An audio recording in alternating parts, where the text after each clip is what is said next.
কোনোভাবে কোথাও আক্রান্ত হয়, সারা বাংলায় প্রতিবাদের মোমবাতি নয়, প্রতিবাদের মশাল জ্বালতে হবে এবং এই অপরাধ এবং অপরাধকে একদম সমূলে উৎপাটিত করতে হবে। প্রমাণিত হয় সজল ঘোষ আপনাকে শুধু না, আপনার ভারতীয় জনতা পার্টির যত উপর থেকে নিচের লেভেল অব্দি এলা বেলা সেলা আমচা চামচা বেলচা গামচা আলু বুলু লালু কালু, যত বড় মন্ত্রী হোক, যত বড় নেতা হোক, যত বড় নেত্রী হোক, একটা কথা জানবেন, আপনার এই কথা যেটা বলেছেন বাংলা আগুন জ্বলবে,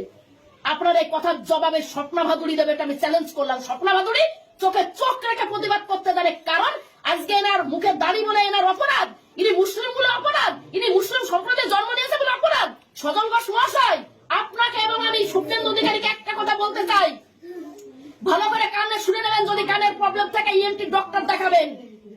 বাংলায় দাঙ্গা বাঁধানোর চেষ্টা করে হাত কিন্তু ভেঙে গুড়িয়ে দেবো গণতান্ত্রিক প্রক্রিয়া ভাবে।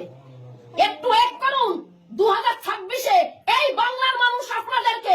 এমন শিক্ষা দেবে, জীবনে বাংলাটা আপনাদের উপরের থেকে ডেলি প্যাসেঞ্জারের মতো কোনো মন্ত্রীরা ভোট চাইতে আসবে না, কারণ তারা একটা কথাই বলবে যে বহুত কোशिश किया बहुत दिन से, लेकिन ममता दी जैसा सरकार चला रहे हैं बंगाल में, बंगाल का जनता हम लोग को कभी नहीं देखा। क्यों हम लोग जब भी जीत जाता है कोई विधानसभा में कोई लोकसभा में, हम लोग पहले जाके तो बोलता है ए हिंदू तुम